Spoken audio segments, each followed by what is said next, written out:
हजारों सालों से हम सितारों को देखते आए हैं और मानते रहे कि हम कुछ खास नहीं हैं। एक आम ग्रह, एक आम तारे का चक्कर लगाता हुआ एक आम आकाशगंगा में। यह सिर्फ एक एहसास नहीं है, यह आधुनिक ब्रह्मांड विज्ञान की आधारशिला है।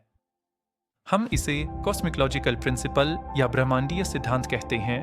यह विचार कि सबसे बड़े पैमानों पर ब्रह्मांड सभी दिशाओं में एक जैसा है।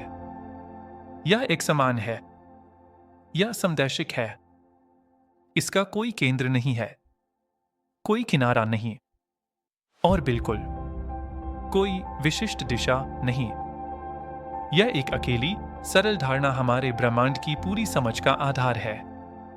बिग बैंग से लेकर अंतरिक्षमय के विस्तार तक सब कुछ इसी स्तंभ पर टिका है।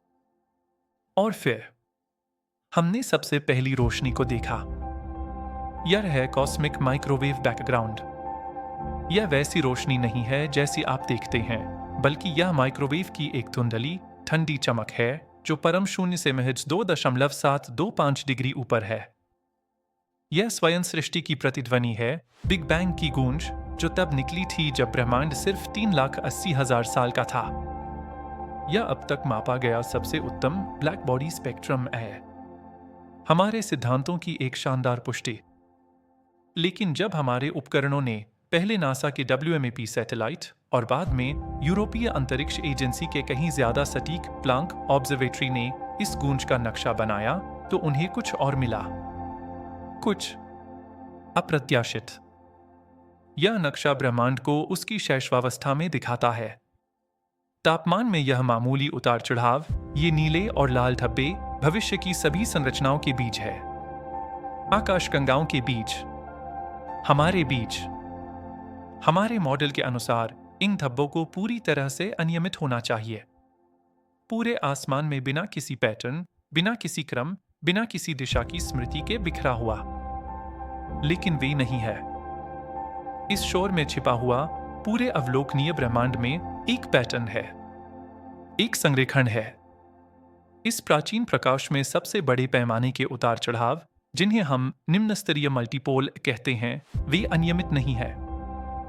वे एक समझ से परे किसी एक खास दिशा में संरेखित लगते हैं। एक विशिष्ट धुरी जो आसमान में एक ब्रह्मांडीय कंपास सुई की तरह इशारा कर रही है। कुछ लोगों ने नाटकीय अंदाज में इसे एक नाम दिया, the axis of evil. Evil जाहिर है एक गलत नाम है। यह बुरा नहीं है, यह बस असंभव है। हमारे मॉडलों के अनुसार यह एक ऐसा संकेत है जिसे ब्रह्मांड विज्ञान के मानक मॉडल के हिसाब से वहां नहीं होना चाहिए। हमारा मूलभूत सिद्धांत कि ब्रह्मांड सभी दिशाओं में एक जैसा है, उसे सबसे पुरानी रोशनी द्वारा सीधे चुनौती दी जा रही है, जिसे हम देख सकते हैं। 2 दशकों से हमने इसे एक गलती मानकर खारिज करने की कोशिश की है। हमने अपने उपकरणों की जांच की है, हमने अपने गणित को परखा है, हमने अपने सौरमंडल की गति, डॉपलर प्रभाव का सावधानीपूर्वक हिसाब लगाया है। हमने अपनी ही आकाशगंगा की धूल का नक्शा बनाया है, इस उम्मीद में कि यह धुरी सिर्फ एक स्थानीय भ्रम हो, लेंस पर लगा कोई धब्बा हो। लेकिन हम जितना ज्यादा देखते हैं और हमारा डेटा जितना ज्यादा सटीक होता जाता है, यह विसंगति गायब होने से इनकार कर देती है। यह बनी हुई है हमारे सबसे कीमती सिद्धांत पर एक परछाई की तरह। तो इसका क्या मतलब है? सच तो यह है कि हम नहीं जानते। शायद यह महज एक सांख्यिकीय संयोग है, 1000 में एक बार होने वाली घटना जो ज्यादा डेटा के साथ गायब हो जाएगी।